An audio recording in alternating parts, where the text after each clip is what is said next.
Hola amigos y bienvenidos a un nuevo videoprograma del Décimo Hombre.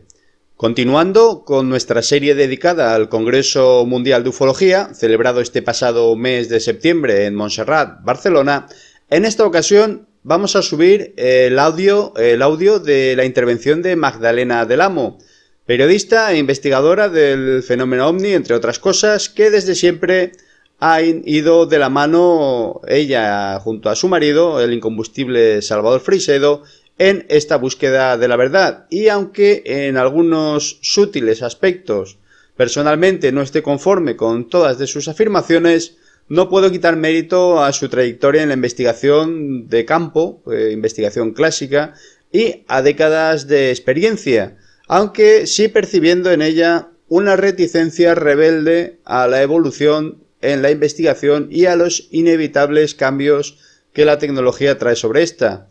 Amigos, os dejo directamente con la intervención de Magdalena del Amo. Espero que os guste. Yo en un principio quería hablar sobre el último libro, efectivamente, de Conspiraciones contra la Humanidad, que todavía no está en las librerías porque acabamos de recibir una cajita con unos cuantos ejemplares, pues como autores. Yo quería hablar de esto, pero Robin me propuso que, dado que es un monográfico sobre el tema OVNI en general, pues que hablara de abducciones, que es el tema por el que me he decantado en la investigación. Quiero decirles que yo llevo en el tema del misterio en general, el tema OVNI en particular, prácticamente toda mi vida, desde niña, desde adolescente. Primero, como aficionada, asistiendo a congresos, asistiendo a conferencias, haciendo preguntas a los investigadores, leyendo libros y demás, y luego ya como profesional a tiempo completo. Y bueno, pues tuve una vida bastante activa. Digo, tuve una vida bastante activa porque en el año 2000 hice un alto en mi vida para dedicarme a otras cuestiones periodísticas, el mundo de la televisión. Nos trasladamos, Salvador Freixedo, mi marido, y yo nos trasladamos a Galicia, entonces allí empecé a trabajar para la administración, dirigiendo una revista de turismo de la Diputación de Orense. Empecé a trabajar también en la televisión, trabajé en Popular Televisión Galicia de ámbito autonómico, algo así como TV3, pero en castellano lo hacíamos nosotros. Y bueno, estuve separada del tema OVNI profesionalmente durante 15 años. Por eso he seleccionado unas cuantas fotografías, diapositivas, un poco para contarles lo que fue mi vida a tiempo completo antes de el 2015, que volví a aterrizar en el mundo del misterio. Bien, pues durante este tiempo pues yo tenía comparecencias en radio, en prensa, en televisión, asistía a congresos, tanto nacionales como les decía, internacionales, aquí en Brasil, Costa Rica, Madrid, en Puerto Rico, en Los Ángeles, en Estados Unidos, donde tuve oportunidad de conocer, de compartir en primer lugar panel con las vacas sagradas del momento en el mundo de los ovnis, y también de hacer amistad con muchos de ellos. Algunos han pasado ya de nivel, han fallecido, pero bueno, pues ahí sigue su investigación y ahí sigue su obra. Esta es una foto que me gusta mucho, que tenemos en la esquina, el gran Stanton Friedman, que también hay que recordarlo, aunque todavía vive. John Carpenter, un experto psicólogo en abducciones con el que aprendí mucho. Salvador Freixedo. En la esquina de acá, Roberto Pinotti, el gran ufólogo italiano. Y a mi lado está el gran contactado Travis Walton. Travis Walton protagonizó una de las historias de abducción para mí más interesantes. Yo creo que es el caso de abducción mejor investigado, un auténtico expediente X. Les paso unas cuantas imágenes muy deprisa. Bueno, quería decirles que durante ese tiempo de mi vida súper activa, pues publiqué libros, Los habitantes ocultos del planeta, que publiqué en 1991-92, OVNI Salto Secreto en el 95, y luego Abducciones, que es un libro que tengo aquí, que publiqué en 1998, fue mi última publicación sobre el tema. Y bueno, pues ahí hice la suspensión de mi actividad. Quiero decirles que me lo han preguntado muchas veces si es que había sido vetada o me habían amenazado, porque yo no publicaba casos ovnis de pues, avistamientos, una luz que pasó, un testigo que dice que vio, no. Yo estaba siempre involucrada, no sé cómo me las arreglaba, pero mis casos siempre eran casos de ovnilogía fuerte. Siempre había algún suicidio, alguna muerte, alguna desaparición y siempre estaban las fuerzas del orden, la policía investigando y demás. Ahí en concreto estoy investigando con la policía de Puerto Rico sobre aquel fenómeno chupacabras de aquella bestia que aparecía y dejaba a los animales sin sangre, que esto no era realmente ninguna broma. Siempre me ha llamado la atención, dentro del fenómeno ovni, aunque siempre me interesó la casuística en general, en cualquiera de sus vertientes, el tema de que hemos llamado ovnis en la antigüedad u ovnis de tiempos pasados, pues siempre me llamó la atención. Hay cantidad de vestigios, tanto en petroglifos y esculturas, como en cuadros medievales, incluso en el arte rupestre, que nos están indicando la injerencia, la visita de estos seres. A mí me gusta llamarlos extrahumanos porque no sé su procedencia, no sé si son procedentes de otras dimensiones, de otros niveles de existencia, de otras realidades, no sabemos. Yo prefiero llamarlos extrahumanos. Y el tema de ovnis en la antigüedad siempre me interesó. Nos estarán secuestrando, decía, y hace ya unos, no sé, pues 15 años, 16 años o 17. Bien, pues todo apunta a que algo está ocurriendo, que efectivamente el fenómeno de la abducción, yo siempre dije que era casi lo más importante del fenómeno ovni, también es lo más, digamos, entre comillas, delirante, porque si ya queda en el mundo ajeno a nosotros, en nuestra realidad diaria, si queda raro decir que tenemos seres que nos visitan en naves, que el fenómeno ovni es algo real, si luego añadimos que encima vienen y que se llevan a personas humanas a las que someten a exámenes médicos, entonces esto ya es casi de manicomio, pero esto realmente está ocurriendo. Las abducciones pueden ser de dos tipos, pueden perpetrarse en espacios abiertos, en general durante la noche y cuando se viaja en coche, y también se pueden producir en el interior del hogar. Algunos investigadores han llamado a estas abducciones que se producen en el interior, en las alcobas en general, visitantes de dormitorio. Yo desde luego estoy en contra de esta terminología. Yo prefiero llamarlo invasores de dormitorio, porque los visitantes en general, para ir a una visita se llama, se programa, etcétera, etcétera, mientras que estas entidades visitan sin pedirnos permiso nuestros hogares e invaden, digamos, también nuestro ámbito físico, nuestro cuerpo. Antes de entrar de lleno en lo que es el patrón de las abducciones, vamos a ver un poco las tipologías. Pues tenemos desde los altos, guapos, rubios y demás, llamados adamskianos o pleiadianos, a todo tipo de casi de entidades. Dice Salvador Freixedo que casi cualquier descripción que se nos haga de alguien ajeno a nuestro mundo, casi alguien ya lo ha visto o tiene referencia de antes. En concreto, esta es una fotografía que tomé de la portada de los Proceedings, que es un libro así de gordo que se publicó después de la reunión de 1992 que se celebró en el MIT, donde bueno, pues se habló del fenómeno ovni desde todos los ángulos, desde el ámbito extraterrestre, el folclore, la tradición, los mitos, etc. Vamos con más tipologías. Los grises con el alto típico al lado, que parece que trabajan en conjunto, según nos dicen los abducidos, más feos según a nuestra concepción de la belleza, tipo reptiloide. Y una de las figuras que siempre me interesó, porque lo encuentro muy misterioso y además porque conozco a personas que han estado en contacto y que han visto este tipo de seres, son los denominados tipo hormiga, tipo mantis religiosa o tipo lagartos.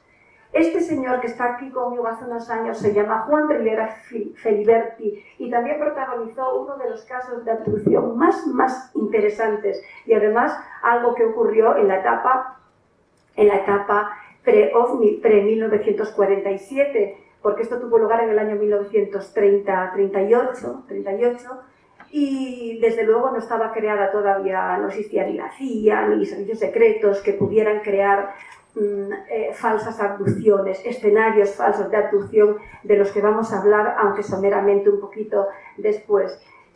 Juan Rivera Feliberti protagonizó un caso de abducción, no les voy a contar su caso, es muy interesante. Él lo investigó y lo publicó Sebastián Robiu Lamarche en Puerto Rico, también lo investigó y lo publicó Salvador Feixe de la Granja Humana, y yo, que vine después, también quise conocer a Feliberti, que me contara su historia, y curiosamente se dio la sincronicidad de que por aquellos días él había sido visitado por la niña esta que lo ha visitado, pero además había visto un ser en una de las habitaciones. Yo le pedí que me lo dibujara, ahí me lo está dibujando en mi cuaderno de campo, y el ser que me dibujó era esto. Esto era en el año 1990 y más o menos en el 96, y nos llamó la atención porque el ser que nos dibujó todavía no era demasiado frecuente en la casuística OVNI, todavía no se hablaba tanto de reptilianos. Este señor vive en un pueblo de Puerto Rico, no está en contacto con nadie del mundo de los OVNIs, no tiene acceso a información. Por ejemplo, Linda Moulton Howe, la gran investigadora norteamericana, había publicado, y de hecho publicó cierto tipo de un tipo de seres muy similares. Eso también es de los proceedings. Y este caso me interesó siempre, el caso de Feliberti, por eso me interesa el tema de los reptilianos, tipo mantis religiosa, y al parecer son, según nos dicen tanto investigadores como los propios abducidos involucrados en las abducciones, que son los más peligrosos. Quería decirles que estos grises que vimos al principio parece que son responsables del 80% de las abducciones, y la mayoría de los abducidos en general son mujeres. No estaría bien, no podría hablar, nadie puede hablar de abducciones sin un recuerdo para estas personas de Jacobs, Bartowski y John Marks, que en los años 80 y los 90 son los investigadores que más casos han investigado. Fue una época realmente donde las abducciones alcanzaron un punto álgido, por eso luego entraron en decadencia, por lo que yo les voy a decir después, que realmente es una opinión, no la he leído, no se la he oído decir a nadie, ha sido simplemente deducción a partir de los hechos que yo tengo. En esta etapa se publicaron libros muy importantes sobre el tema de estos autores y de otros. Vamos a dejarlos ahí y vamos a retomarlos después para ver qué ocurrió con ellos cuando yo les comente un poco mis humildes conclusiones de todo esto. El patrón de la abducción, normalmente, cuando se produce en el exterior, la persona va o está en un campo, en general suele ir en coche, viajando, como les digo, durante la noche, solo o acompañado de su familia o amigos. Las abducciones también pueden ser múltiples. En este caso suelen ver una luz, que esa luz se va acercando, suele haber fallos electromagnéticos, a veces las luces no funcionan, a veces el motor se para, la luz se acerca cada vez más y de pronto no saben qué ocurre, pero ellos se encuentran nuevamente en el coche. Suele haber un tiempo perdido, pero normalmente no recuerdan qué le ocurrió, tanto en este tipo de abducción como la que se produce en el interior del hogar. El sujeto no suele recordar nada. Parece que solamente una cuarta parte de las personas abducidas recuerdan luego su historia, su experiencia de abducción. Otros tienen como reminiscencias, hay retazos, como si hubieran soñado algo, a veces tienen mal sabor de boca o tienen algunos síntomas físicos y psíquicos de los que vamos a hablar aquí. Bueno, así más o menos tienen lugar las apariciones fuera en el campo. Cuando se viaja en coche hay una especie de chorro de luz mediante el cual pues son succionados. Esto es una diapositiva que es una recreación del secuestro de Travis Walton. Como les decía, es un caso que a mí me gusta mucho, que fue muy famoso en su tiempo. Allen Hynek dijo que este caso era auténtico. Tuvo enemigos, pero tuvo enemigos que podemos explicarnos por qué. Hay un hipnólogo muy conocido que, bueno, al estar el matrimonio Lorenzen investigando ya el caso y demás, él quería monopolizarlo, y como no le dieron entrada, por lo menos para él solo, pues se dedicó a desprestigiarlo. Pero bueno, este es el ovni que vio Travis, y esto es todo el revuelo que se armó en el pequeño pueblo de Glen Fleet en Arizona. Fueron sometidos al polígrafo, pero bueno, eso no quiere decir que en el polígrafo efectivamente diga que dice la verdad. Efectivamente, no quiere decir que sea fiable al 100% el caso, porque el sujeto puede no mentir, sino decir lo que realmente cree que vio, aunque realmente eso no haya sucedido. No ocurre esto en este caso. Yo creo que realmente el caso es auténtico.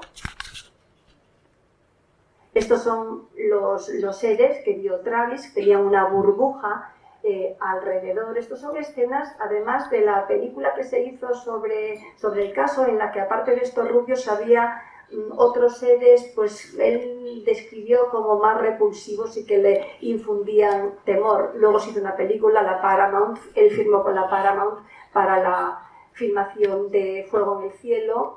Metieron muchas cosas, él no estaba de acuerdo porque querían convertir el caso para que fuera más llamativo para el público, añadirle un poco de morbo, y hay algunas cosas que aparecen en la película que nunca sucedieron. Pero bueno, lo interesante es que el caso está ahí. Yo he tenido oportunidad de compartir durante 15 días con Travis Walton, y yo creo que Travis Walton es muy sincero, y ahí, aunque luego se publicó después los grandes críticos y demás, que posiblemente haya sido también cosa de la CIA, yo en concreto, otros sí, pero el caso de Travis Walton no creo que tenga nada que ver con la CIA. Fire in the Sky, él publicó no su biografía, sino su historia, y aquí lo estoy entrevistando hace también bastantes años. Bien, vamos, las personas que son secuestradas en el interior de su casa, en general cuando están en la alcoba, pues bueno, suele ser también durante la noche. La persona puede también estar sola o acompañada, quiere gritar, quiere moverse, quiere avisar a su esposo, a su marido, pero no puede absolutamente articular palabra ni movimiento. Entonces dicen que son levantados de su cama y que con estos aliens traspasan, burlando todas las reglas de la física conocida, la pared, la ventana, y que son llevados, dicen, o bien a una nave suspendida cercana, en un sitio cercano, o bien a una base o extraterrestre en el fondo del mar o en una montaña, y sometidos a exhaustivos análisis médicos.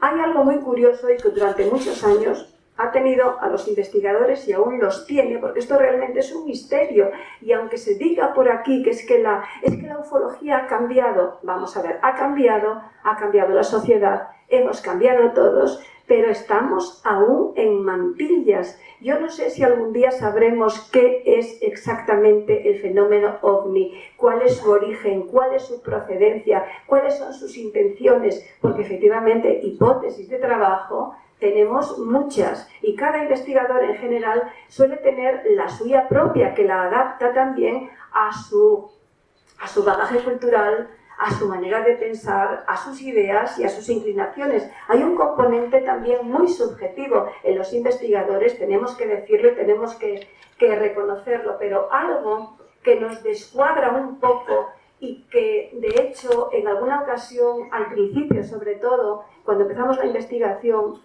nos hacía sospechar de lo que contaban los abducidos, es que nos decían, sí, había unos grises, había otro gris más alto y había también reptilianos e incluso había personal militar.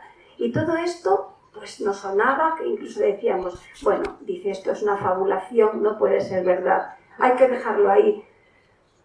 Hay que dejarlo ahí, efectivamente, porque luego todo nos sirve. A veces, cuando un caso le hacemos así, lo tiramos a la papelera, luego, pasa un tiempo, pasan años, y queremos rebuscar aquello porque empezamos a encontrarnos con una oleada de casos que nos dicen aquello que nosotros habíamos desechado porque nos parecía demasiado delirante, demasiado incomprensivo. Luego vamos a hablar por qué seguramente ocurre que diferentes tipologías estén alrededor de estas mesas cuando hacen estos exámenes médicos. Bien, tenemos la hipnosis como prueba, una de lo que se consideró más fiable, entre comillas, más fiable, digo porque no es fiable al 100%, no sé en qué porcentaje suele ser fiable. Yo practiqué hipnosis con abducidos. Me gustó mucho poner aquí, a lo mejor algunos son muy jóvenes y no lo conocen, pero es una foto del profesor Fassman, con el que yo tuve la oportunidad de hacer hipnosis. La primera vez que yo hice un curso de hipnosis con él fue a un grupo de odontólogos que precisamente estaban allí para poder aprender a anestesiar con la hipnosis y no tener que poner esas inyecciones tan horribles. Y bueno, pues luego seguía perfeccionando la hipnosis, incluso, bueno, pues estuve con Bob Hopkins en Nueva York cuando él trabajaba porque falleció de cáncer y además asqueado de la vida por la gran faena que le hizo el sistema que ahora les comentaré. Vamos a ver los cambios en los abducidos.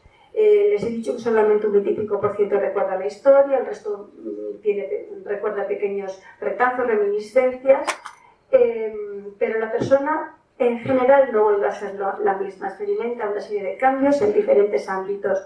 Por ejemplo, en el ámbito intelectual la persona desarrolla interés por el conocimiento, quiere saber más, se vuelve más inquieta, compra libros, asiste a conferencias, quiere enterarse sobre, inexplicablemente además, no sabe por qué, sobre astronomía, el universo, le preocupa.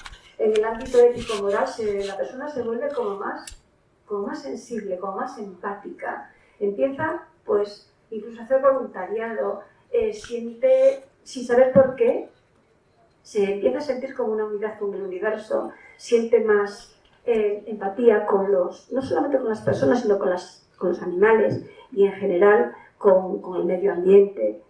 En el ámbito psíquico-emocional también experimenta cambios. En lo negativo, se vuelven muy irascibles. Desarrollan fobias. Estas fobias suelen ser, si el secuestro, la abducción tuvo lugar en la alcoba de su casa, desarrollan fobias, por ejemplo, a quedarse solos en casa durante la noche, al dormir con la luz apagada, fobias inexplicables a aquella ventana o a aquel lugar específico del jardín. Y también cambian en el ámbito espiritual trascendente. Tienen de repente ganas de saber más sobre cuestiones religiosas, religiones comparadas, cuántos mesías ha habido, por Jesucristo, por Krishna, por la reencarnación. Les preocupa más la trascendencia. En el físico también experimentan cambios. Uy, qué mal se ve esta diapositiva. Bueno, no tiene buena calidad, sobre todo tan grande. A veces vienen con marcas que inexplicablemente están en lugares de su cuerpo, que pueden ser desde las orejas, el vientre, los pies, órganos genitales, que no saben a qué se han debido, no se las han hecho con nada conscientemente. Algunos también han dicho que tienen un implante. los que lo recuerdan, que le han colocado un implante. Estos implantes suelen aparecer, aunque la persona no lo sepa, no lo recuerda, bien porque tiene molestias en una determinada zona y también aparecen durante pues, un chequeo rutinario. Pues tiene usted aquí una cosa.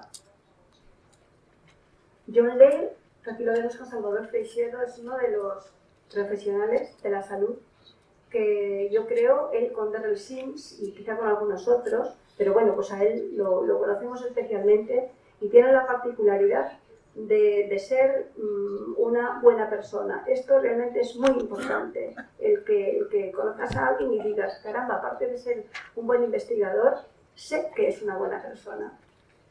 Y por eso siempre lo hemos apreciado. Él se llevó sorpresas porque encontró en algunos implantes, no voy a leerles ahora ni decirles porque es un poco arduo y aburrido, las características de los implantes. Pero bueno, lo que más me llamó la atención es que en algunos de ellos había, hablando de pues, materiales, metales y demás, pues células humanas, que no se sabía muy bien cómo estaban hechos. Hay otros implantes que no son vistos en el espectro humano. Por ejemplo, Andrija Pujarich, que es este señor que está aquí con Salvador Freixedo, también falleció. Él trabajó para la CIA, estuvo involucrado en la guerra psicotrónica.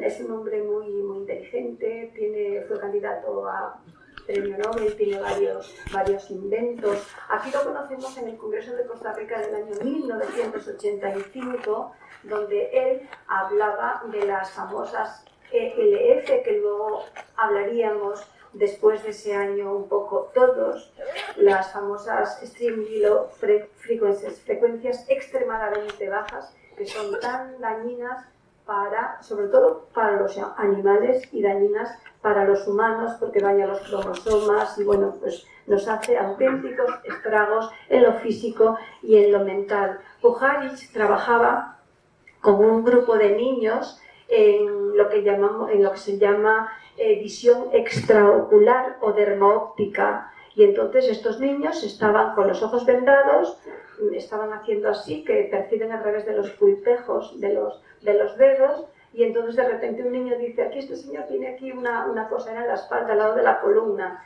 y le pidieron que lo dibujara, lo dibujó, y lo curioso es que el resto de los niños que estaban en la sesión de dermoóptica también lo dibujaron, lo mismo. Y también le ocurrió a Jacobo Grinberg. No sé cuántos de ustedes conocerán a Jacobo Grinberg, el famoso neurofisiólogo mexicano que está desaparecido. Es un misterio para todos los amigos y también para los investigadores. Aquí estamos en uno de los viajes que nos hacíamos a Tula, en México, y bueno, compartimos mucho con él. Pues él trabajaba mucho con chamanes, con don Panchito, con don Luisito, y bueno, él hablaba mucho de la latis y elaboró la teoría sintérgica, que muchos entienden. A mí me cuesta muchísimo trabajo entenderla y no podría explicar nada de ella. Salvador Freixedo siempre le decía, Jacobo, pero ahora cuéntamelo, pero en cristiano, que te podamos entender, porque no te hemos entendido nada. Pues Jacobo Grinberg también trabajaba con niños haciendo visión extraocular y también encontró un par de implantes en dos ocasiones aisladas con diferentes niños. Bien, les decía que la mayor parte de las personas abducidas son mujeres. Aparte de todos los cambios físicos y demás, algunas mujeres dicen que están embarazadas. Están embarazadas, pero o no están casadas o no están manteniendo una relación en ese momento y se han quedado embarazadas.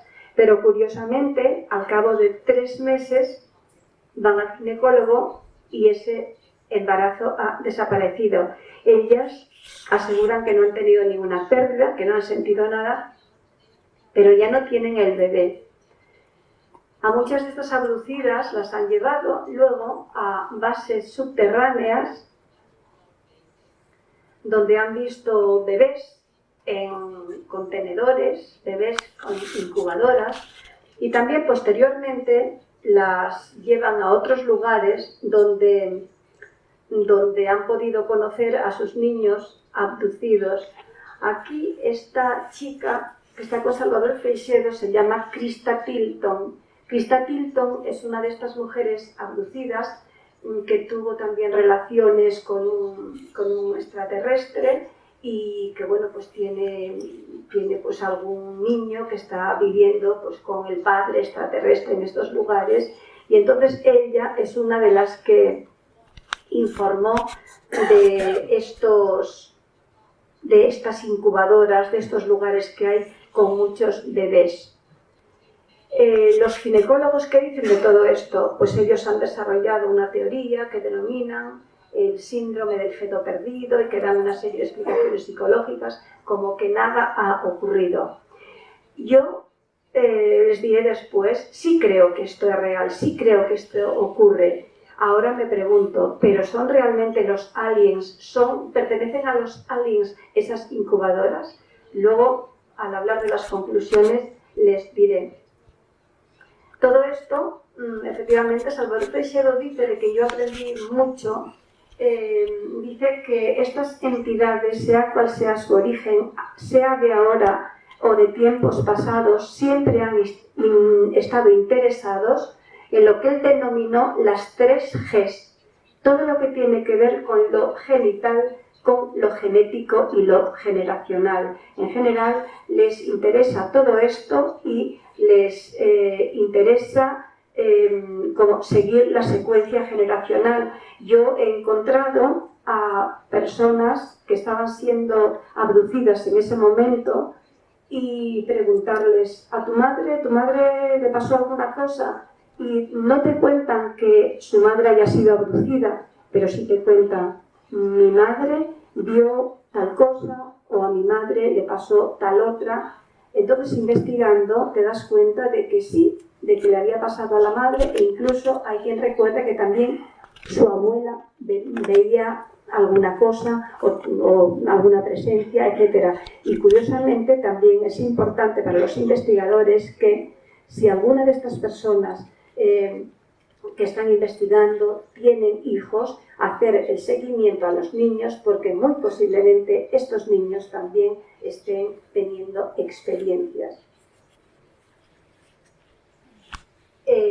Yo creo que esta chica va a participar en el congreso uno de los días, no sé si no ha participado o no, creo que sí, que es una de las que incluso cree que tiene, digo cree porque las personas lo creen firmemente, otra cosa es que sea realidad o no, pero yo creo que estas personas son sinceras cuando manifiestan su testimonio. Incluso hay una especie de grupo o liga de mujeres que tienen hijos extraterrestres cuyos hijos viven en unos lugares con sus padres de las estrellas. Y estos serían algunos de las tipologías o de la apariencia de estos niños. Tanto abducidos como contactados suelen traer mensajes, bien porque lo reciben y luego lo cuentan a su vuelta a los que lo recuerdan, o bien porque los van recibiendo periódicamente en sus contactos. Voy a ir un poquito de prisa porque no sé cómo voy de tiempo. En general son de tipo científico. Les encanta pues decir cómo vienen acá, cómo viajan, cómo son sus naves, cómo les encanta hablar de cómo fue la creación del universo, de cómo se creó la Tierra y bueno, de cuestiones científicas en general, las características de sus máquinas de antigravedad, etcétera, etcétera. Mensajes también de tipo ético, moral, religioso. Nos hablan incluso de su Dios y de cómo conciben ellos las religiones, nos hablan incluso de reencarnación y nos hablan de la vida después de la muerte, de su vida después de su muerte, porque tampoco son inmortales, aunque dicen que su vida es muchísimo más larga que nosotras, que la nuestra. Mensajes de tipo ecológico, efectivamente, nos dicen que estamos haciendo auténticos desastres, que estamos infringiendo muchas normas de la naturaleza y bueno, que tenemos que ser mejores. Nos tiran de las orejas. Claro, no conozco a ninguno de ellos que digan que el clima está cambiando, pero no porque usemos desodorantes, sino porque seamos tan malos o tiremos plásticos, que todo puede contribuir, pero ninguno de ellos que yo sepa, no tengo constancia, que haya dicho que sí, que están cambiando el clima, el famoso HAR, y que son los malos del mundo, los que nos están engañando, culpándonos, y que sin embargo son ellos los que con sus emisiones de microondas y demás, y de hecho están experimentando pues en algunos sitios, incluso en España,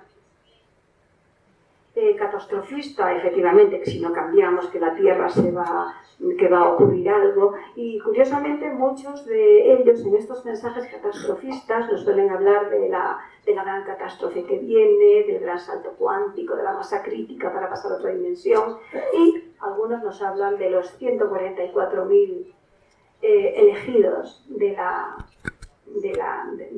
apocalipsis, ¿no? En el artístico, efectivamente, mensajes artísticos, y a muchos contactados, los tengo aquí, tengo en casa muchas, pero no las encontré, muchas fotografías de contactados que he conocido, que luego, bueno, pues, o bien eran artistas y eran pintores, o bien han empezado a pintar, y dibujan como ellos conciben pues, la energía universal, el alma, los contactos, o dibujan fotografías de sus secuestradores. Por ejemplo, este es el famoso contactado Higgins, que estuvieron secuestrando durante muchísimos años, lo tuvieron, o sea, convertido en un esclavo, creo que él fue un monarca, y los seres que lo visitaban son estos seres tipo mantis, tipo hormiga, como muy del estilo de los que a mí me dibujó Feliberti en Puerto Rico. Son estos seres. Vamos a ver con las hipótesis. La hipótesis extraterrestre sería la más, digamos, la más normal. Extraterrestres que vienen, que nos secuestran por lo que quieran, que nos someten a exámenes médicos, que quieren crear una raza híbrida, etcétera, etcétera, etcétera, o cualquiera de las hipótesis. En definitiva, es la hipótesis extraterrestre, podemos englobarlo ahí. La hipótesis de los recuerdos perinatales fue formulada por Alvin Lawson hace ya varias décadas. Lawson y Natal hicieron unas investigaciones en el Anaheim de California, y luego también, por otra parte, retomaron las investigaciones de Stanislav Grof, que trabajaba con neuróticos a los que les hacía revivir el trauma del nacimiento, y entonces eso lo llevó a Lawson para formular la teoría de los recuerdos perinatales, que según él, grosso modo y sintetizando mucho, dice que son alucinaciones deficientemente interpretadas, pero bueno, hay que comentarlo, pero yo es una de las que también descarto. La de los campos electromagnéticos, Persinger habló mucho de esto. Sabemos que en lugares donde hay un especial electromagnetismo, por ejemplo, como aquí en Montserrat, como es por ejemplo el Escorial, como son determinadas zonas donde hay santuarios, donde hay pirámides, donde, en efecto, como les decía el profesor Darbo, donde hay santuarios, efectivamente, antes ha habido templos precristianos y anteriormente a eso pues ha habido santuarios celtas, y en estos sitios realmente pueden producirse este tipo de fenómenos. Pero también las personas que padecen algún desajuste, no te acerques que aún me queda un poco, algún desajuste neurotemporal, pues son proclives a recibir mensajes, a que les hablen recibir voces en su cabeza, ver visiones, tener experiencias místicas, ellos naturalmente, pero esto también se puede provocar de manera exógena. Y a mí, es decir, una persona normal, pero que a ustedes les bombardeen electromagnéticamente, y entonces sus lóbulos temporales empiezan a tener una determinada labilidad, y entonces empiezan a oír voces, ver cosas, y encima le proyectan ahí un ovni, y tienen el caso ovni perfecto. Eso es lo que más me preocupa. A mí no me preocupa el tema de pues un señor que te cuenta una experiencia, sea real o no, y aunque se monta con una maqueta, se monta su fraude para salir en los medios, que les diré, según mi experiencia, abundan mucho menos de lo que creen. En general, la prensa sensacionalista siempre cree que bueno, que lo cuenta por ahí, que se lo inventa. Pues no, hay poco de eso, lo que pasa es que los pocos los descubrimos, los criticamos y le damos ahí mucho bombo y creemos que hay mucho de eso, pero no. Lo que sí me preocupa es cuando determinadas agencias, determinados servicios secretos, para enmascarar ciertos programas, ciertas experiencias que están haciendo, pues crean temas OVNI. Yo me acuerdo hace mucho tiempo, hablando con Mónica Williams, esto era Mónica Williams, en Atlanta, y con Jack Valet, que eran muy amigos y nos veíamos cuando íbamos a Estados Unidos, y estaba entonces el caso Goldfish. Y todavía no se había publicado nada, pero sí estuvimos hablando en aquella reunión que vinieron pues, varios investigadores que no eran conocidos, o no tan conocidos como Valet o Mónica Williams, y entonces se decía que últimamente se estaban reportando muchos casos ya no solamente de abducción, sino también de avistamiento o de ambas cosas, en las que era muy corriente ver los helicópteros negros sin identificar, y donde realmente a las personas es que me has puesto nerviosa y casi me estoy perdiendo un poco. No, es que quería hablarle, necesito un poco más de 3 porque si no la concluyo. Este es una fotografía muy mala, pero es el famoso caso que conocerán todos ustedes de Goldfish, que era un caso prácticamente perfecto. Efectivamente el hombre, Ed Walters, ganó dinero con esto, pero bueno, pues era un caso fabricado, un caso de estos, o sea, absolutamente con toda la parafernalia, con el bus, con los helicópteros negros, con la creación del campo electromagnético, con la proyección del OVNI, y luego lo perfecto, lo que lo hace perfecto ya del todo es que el hombre que se hizo famoso, que ganó dinero en los programas de televisión, con las entrevistas y con todo esto, pues efectivamente se compró una casa ya pues mucho mejor y se cambió, pero este aquí que tuvo el descuido de haber dejado la maqueta del fraude, la maqueta del OVNI que él se había construido, se lo dejó en la casa vieja, en el ático. Y es que esto es curiosísimo, que yo no sé por qué lo hacen así. Lo hacen así, los, entre comillas, los malos, los que crean estos casos y vuelven locos a los testigos, con la maqueta incluida, que la encuentran luego en el armario de la cocina, o como otro caso que hay, y este se va a su nueva casa y se dejó su maqueta, la maqueta del fraude que le había dado el dinero para comprar la nueva casa, se la dejó en la casa vieja. Claro, esto no se lo cree nadie, pero es que es el modus operandi de esta gente.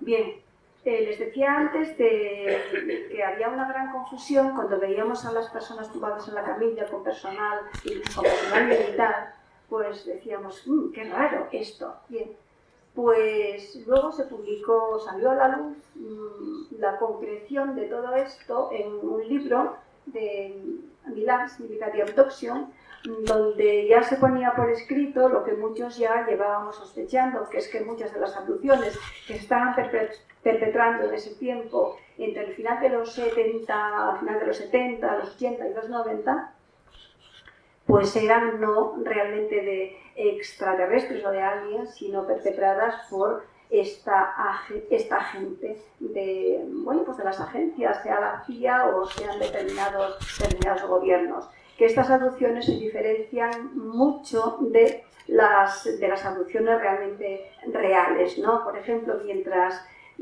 las abducciones reales de aliens, vamos a llamarlo así, burlan las leyes de la física y salen a través de paredes, no, las de esta gente, las de los humanos, salen por la puerta y demás, no sienten esa paralización y no existe ningún alien potente que les paraliza la mente, incluso que les hace un escáner de la mente de lo que ellos comentan, ¿no? Posiblemente muchas de estas marcas también serían las de los secuestradores humanos, incluso el mal sabor de boca, las diarreas y la sensación de haber sido drogado, pues también es una de las diferencias. Bien, vuelvo a estos tres personajes que habíamos dicho anteriormente, Jacob, Hawkins y John Mack. ¿Por qué realmente las abducciones, de ser algo, de estar en el candelero, publicarse cantidad de libros, todo el mundo quería saber de abducciones, por qué de repente se frenan, las abducciones dejan de estar de moda? A mí siempre me pareció una frivolidad. Yo estaba ya fuera de este ámbito, estaba dedicada a publicidad a otras cosas, la política y todo eso. ¿Qué ocurrió? Por ejemplo, con David Jacobs, pues nada, uno de los testigos le pusieron cheque en blanco, bueno, en blanco o una cifra tal, para que lo desprestigiara y le contara que el caso era falso y todas estas cosas.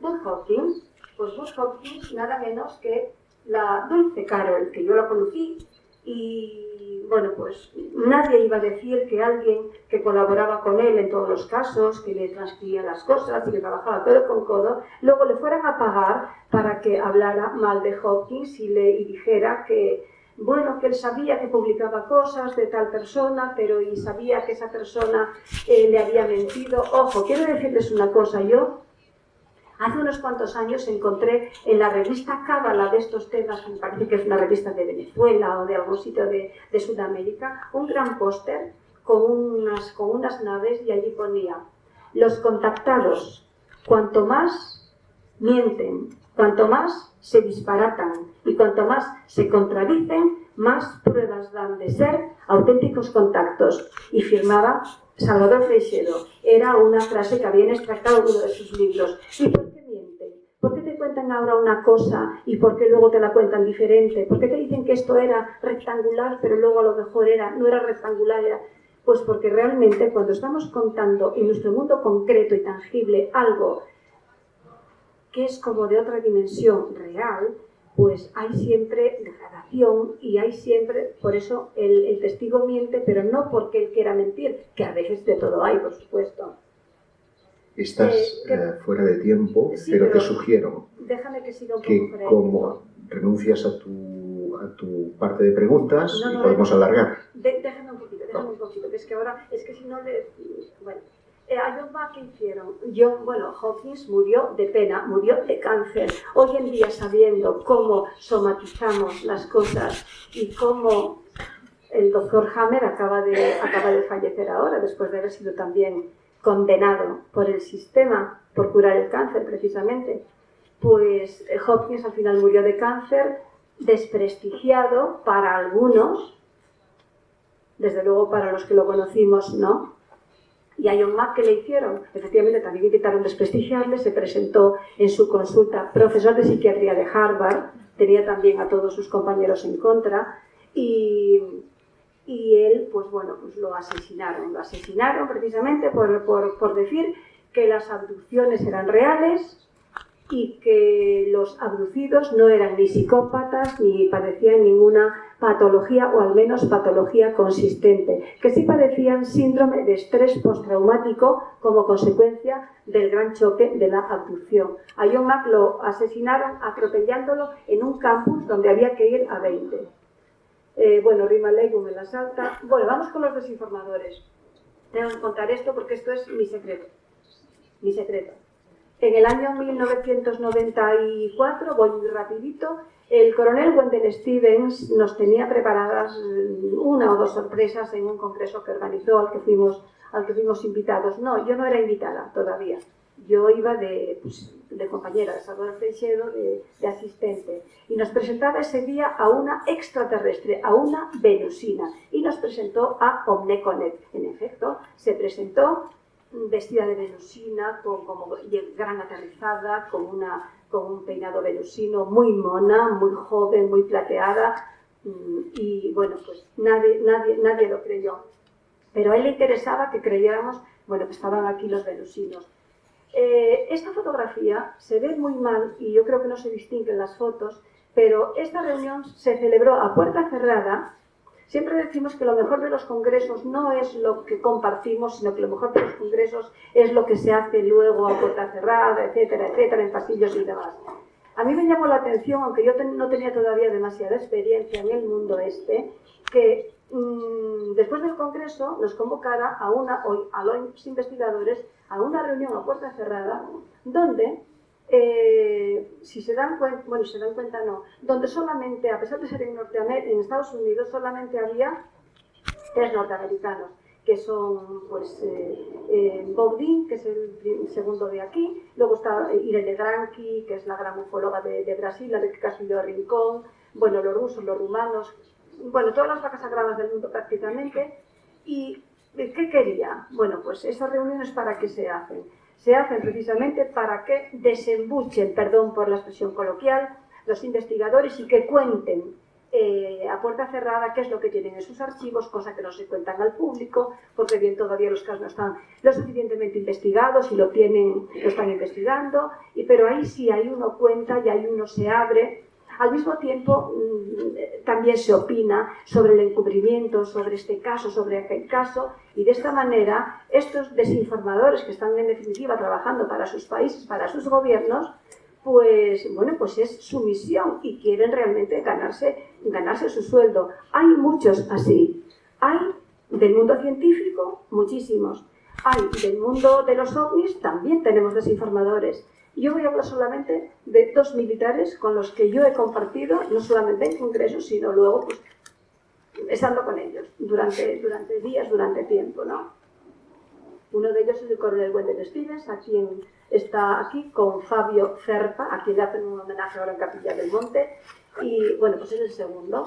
Y Wendell Stevens, pues bueno, pues era coronel y se dedicaba a organizar congresos, a publicar libros sobre contactados, sobre abducidos y demás, pero desde luego estaba intoxicando, mezclando, ¿cómo se intoxica? Mezclando la verdad con la mentira, lo verdadero con lo falso. ¿Para qué? Para que metamos la pata hasta abajo los investigadores, para que caigamos en el ridículo y para que luego en general el gran público diga, esto, una bobada. Y luego, claro, propicien el que haya programas en la televisión donde va gente, pues un poco a hacer el ridículo como pasatiempo, para desprestigiar todo esto. Aquí con el coronel Dean, a quien realmente aprecio mucho, a él y yo creí que aquí que me estaba concediendo la entrevista del siglo y me concibe, yo ahora leyendo lo que él me contó y lo que yo transcribí y publiqué en esta exclusiva mundial, bueno, pues es que me da como mucha rabia y desde luego no estoy dispuesta a que me engañen. Él ahí me contaba de los ovnis estrellados, no ya del de Roswell y esas cosas, no, del de Spitsbergen y de otro en Polonia, de cómo habían hecho los traslados, de cómo las autopsias, de cómo él, y yo estoy segura de que me estaba contando absolutamente milongas. Yo le dije, óyeme, ¿tú no serás un desinformador? Y bueno, pues me dijo que claro que no, que él corría gran peligro, con todo esto. ¿Qué vengo a decir con todo esto? Con Wendell Stevens, la fotografía que les enseñé antes de la chica rubia que estaba con Freixedo, que vimos los niños en las incubadoras, posiblemente sea verdad que lo han visto, pero no creo que sean extraterrestres que están creando raza híbrida y demás. Yo creo que esto les ha venido muy bien para ellos estar haciendo sus experiencias. Se está investigando con la genética cantidad, se está investigando con todo, no solamente estamos comiendo transgénicos, sino que está habiendo gente transgénica, voy a decirlo así, voy a entrecomillarlo, se está investigando científicamente estamos comiendo salmones que tienen la hormona del crecimiento humano. Por ejemplo, es una barbaridad. Se está investigando con humanos para crear con fines bélicos, con otros que desconocemos, con fines de dominio del mundo y demás. Se están creando pues nuevos seres humanos o yo no sé, como transhumanos, y para eso hacen falta personas de diferentes edades, adultas, adolescentes, viejos, niños, pero hacen falta bebés. Aparte de ratas y perros y todo tipo de cobayas, hacen falta cobayas humanos. Y yo esto lo hago como una denuncia y me consta que es así. Y yo no llevo gafas falsas ni nada, no creo que nadie me pague. Y ya voy a Y ya voy a acabar con esto. Entonces, ¿por qué había que desprestigiar a estas 3 personas?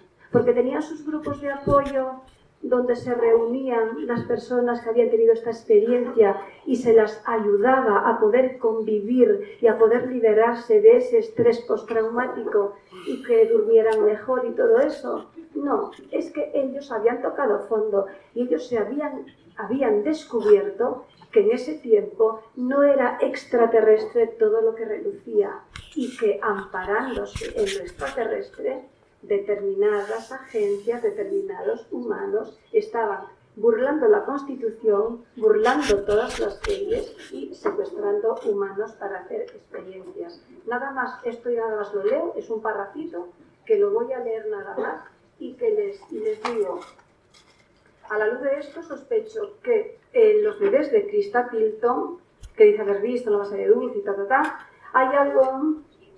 hay algo muy oscuro, porque además esta chica rubia había sido compañera del coronel Wendell Stevens. Estaban separados, pero y digo, bueno, pues los dos estaban trabajando ahí en conjunto. Y tengo aquí, estas son 6 líneas en letra grande. Nadie puede huir. En el fenómeno OVNI corren muchos mitos. Queda muy bien decir que estamos siendo amenazados si contamos esto o lo otro, o que trabajamos para el gobierno y nos hemos escapado con algún secreto. No creáis nada de eso. Esta gente no deja cabos sueltos. El sicariato de Estado funciona en esto y en otros ámbitos. Cuando alguien ve algo que no debe ver y lo dice, ha firmado su sentencia de muerte. Esto que yo digo es lo que pienso, es lo que después de muchos años, la conclusión que tengo, después de haber compartido mucho, después de haber vivido mucho, después de llevar en esto a tiempo completo muchísimo tiempo, tener muchos testimonios, mucha información, pues he llegado a esto. Pero tampoco creáis una palabra de lo que os he dicho. Os he dicho buenamente lo que yo creo, en función de la información que tengo. Muchísimas gracias.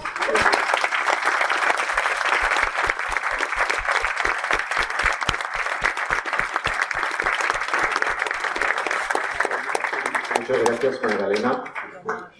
He tenido una revelación y me han dicho que puedes tener incluso turno de preguntas.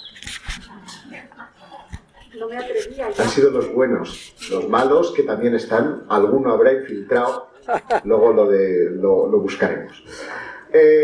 Wow, montón de datos y de información la que nos ha facilitado nuestra ponente, así que vamos a hacer solo 2 preguntas porque no quiero ir tampoco en detrimento del buen amigo Daniel Muñoz, que es el próximo ponente. Venga, 2 preguntitas, manos arriba. Allí, por favor. Levántese si es tan amable y así la podemos ver. Muchísimas gracias por la ponencia, me ha encantado. Solamente quería preguntarle si establecería alguna diferencia entre la naturaleza que tiene la abducción y la naturaleza del contacto, del contactado, es decir, entre el abducido y el contactado. Queda claro. La diferencia... Si establecería alguna diferencia en la naturaleza de los 2 fenómenos. Sí, son totalmente diferentes. Normalmente el contactado es, digamos, acude mediante cita. Como el contactado son mucho más respetuosos. El abducido llegan, te invaden, te secuestran, vayas en coche, estés en casa y no te piden permiso ni nada.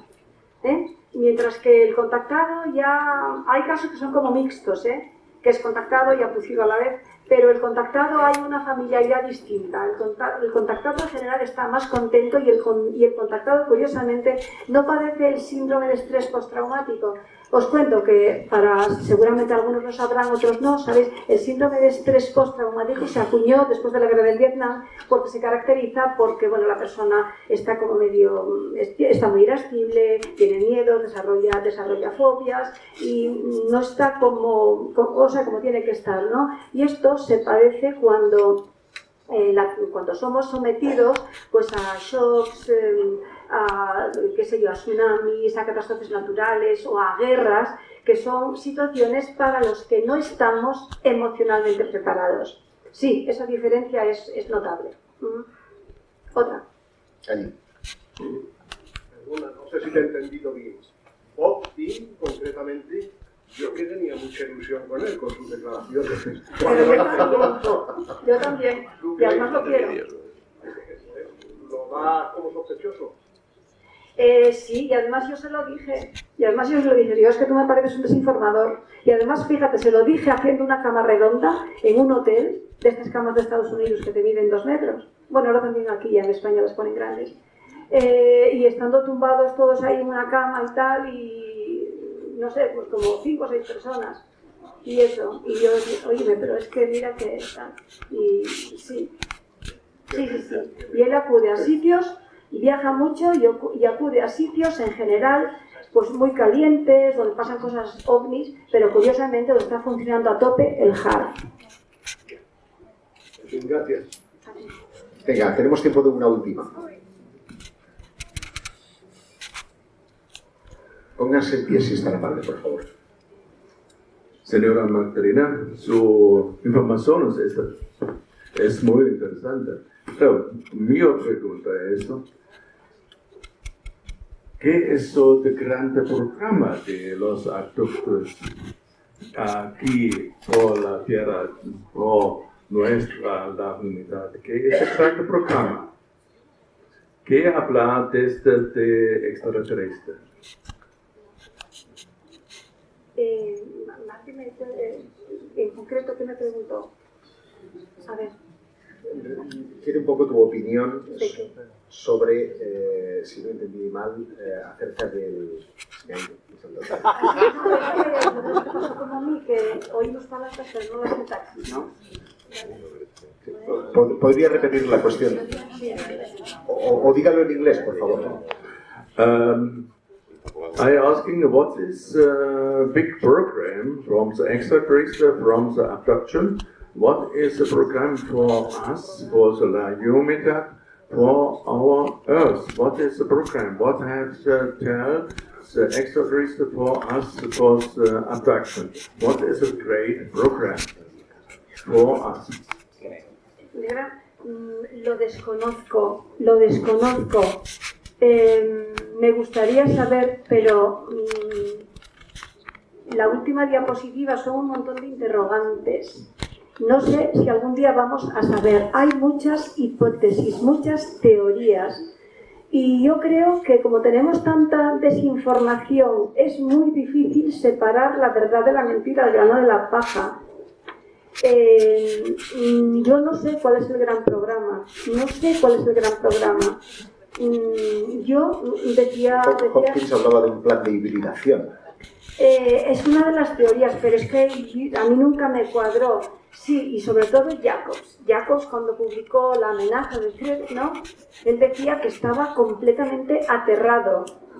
Yo es que no acabo de verlo, pero yo me quedo con lo siguiente. Yo me quedo con la realidad de esto, de que no estamos solos, de que no sabemos de dónde, si de dentro, si de fuera, si de arriba, si de abajo, pero que hemos sido siempre o bien visitados o desde luego ha habido injerencia, y yo creo mucho en el ser humano y creo que tenemos que ser cada vez mejores y evolucionar. Creo que el amor lo puede todo, creo que el miedo acaba con todo. Y yo creo que no estamos obligados a conocer todos los secretos del universo, pero sí tenemos la obligación de ser cada día mejores personas y ayudar a aquellos que, bueno, pues que no son tan felices como nosotros, ni tan alegres, ni tan todo. Tenemos que dar de aquello que tenemos, y eso es la verdad que yo tengo. Y aunque no sabemos qué pretenden y el plan último, no pasa nada, seguimos en ello y seguimos investigando, creciendo y evolucionando y haciéndonos cada vez mejores personas. Lo decía las camisetas de los voluntarios, dice We are love, somos amor. Yo creo que es magnífico. Magdalena del Amo, un fuerte aplauso. Bien amigos, esto es todo por hoy. Me disculpo, como en otras ocasiones, por la calidad del audio. Mis recursos no fueron los adecuados y con lo que había se hizo lo que se pudo. Como siempre, os deseo conocimiento y sabiduría para aplicarlo. Muchas gracias y hasta muy pronto.